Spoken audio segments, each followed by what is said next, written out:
कसरी असर पुर्याउँछ डाक्टर साहब यो कलेजोलाई चाहिँ?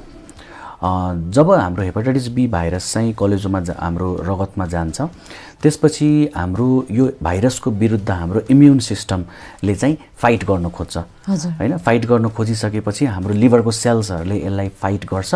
फाइट गर्दाखेरि चाहिँ लिभरको सेल्सहरू बिस्तारै ड्यामेज हुन्छ अनि इनिसियल पहिलो चरणमा लिभरको सेल्सहरू ड्यामेज मात्र भइरहेको हुन्छ र यो ड्यामेज चाहिँ कन्टिन्यू भइरह्यो वर्षौंसम्म भने लिभरमा चाहिँ स्क्यारिङ भन्छ त्यसलाई, फाइब्रोसिस, लिभर सारो हुँदै जान्छ र यसको नतिजा चाहिँ अन्तिममा 10-15 वर्ष अथवा त लामो समयपछि चाहिँ लिभर सिरोसिस अथवा चाहिँ लिभर सुकेर जाने अथवा चाहिँ लिभर कडा भएर जाने त्यस्तो हुन्छ र यसपछि हाम्रो लिभरमा चाहिँ हेपाटाइटिस बी भाइरसले चाहिँ लिभर क्यान्सर पनि गराउन सक्ने सम्भावना बढेर जान्छ।